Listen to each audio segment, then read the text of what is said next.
자, 이재명 대표 다음 주에는요, 위증교사 재판 준비 기일이 있고요. 대장동 재판도 예정돼 있습니다.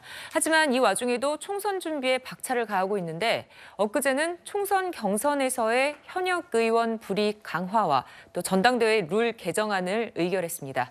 예상했던 대로 비명계 반발이 거셌습니다. 상식적으로 납득이 안 되는 일들을 말을 하면 어떤 대우를 받습니까? 지역위원회에 와서 프랜카드 펼치고 죽여버리겠다. 당에서 나가라. 직접민주주의가 가졌던 폐해가 로마 역사부터 해서 너무나 많이 봐왔기 때문입니다. 그거는 도저히 안 되겠다. 직접민주주의가 특히나 정치 권력과 결합할 때 그것은 완전히 포퓰리즘과 일치화될 때 독재 권력이 된다라고 하는 것. 우리는 그 경험을 최근에도 봤습니다. 나치. 그리고 정당에서도 봤습니다. 황교안 자유한국당 대표와 태극기 부대와의 결합. 총선에 패배했습니다. 우리가 지금 가려고 하는 그 꼴은 바로 그 모습을 닮아가고 있다라고 생각합니다. 말씀을 어떻게 하십니까? 이현정 의원님, 네. 비명계에서는 결국 이재명 사당화를 위한 룰 개정이라 이렇게 말을 하는데 동의하십니까?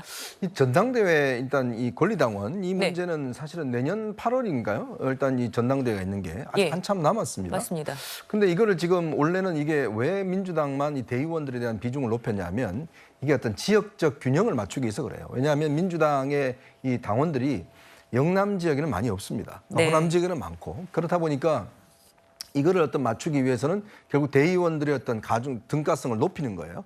그래서 이제 이 영남 지역의 어떤 전체적인 좀 균형을 유지하기 위해서 예전 김대중 대통령 시절부터 이 민주당이 계속 시행해 오던 제도입니다.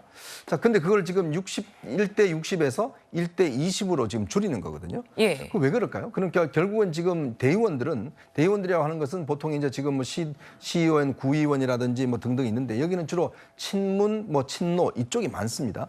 자, 근데 권리당원들은 최근에 어떤 친명계가 많아요.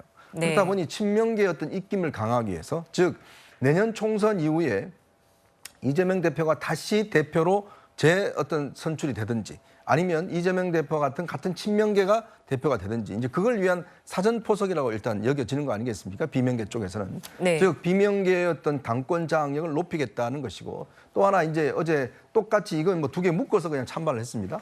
그다음에 이제 이 하위 10% 의원들 같은 경우에 여기에 어떤 감점 비율을 기존의 20%에서 30% 높이는 아니거든요. 여기는 아마 이제 지금 당무감사나 뭐 등등 하겠지만 결국 이것도 비명계 현역 의원들을 자르기 위한 것 아니겠느냐. 그리고 더군다나 이거 하려면 보통 1년 전에 해야 된다는 거거든요. 네. 근데 지금 선거 딱 임박해서 지금 뭐 이미 다 계산이 끝났는데 지금 한다 그러면 이거는 현역 의원들 입장에서는 당연히 반발하겠죠. 즉 당헌에 보면 이미 1년 전에 하게 돼 있습니다. 근데 이거를 지금 1년이 아니라 이거 하는 것은 결국은 당헌을 바꾸기 위해서 당헌을 또 어기는 경우가 되지 않겠습니까? 그래서 비명계 의원들은 이게 민주적이냐 과연 당 운영 자체가 결국은 지금 총선을 기해서 뭔가 비명계를 어떤 면에서 보면 좀 이 공천에 탈락시키기 위해서 뭔가 친명계들이 지금 몰아붙이는 거 아니냐. 그래서 지금 당 안팎의 비판이 높은 것 같습니다. 네.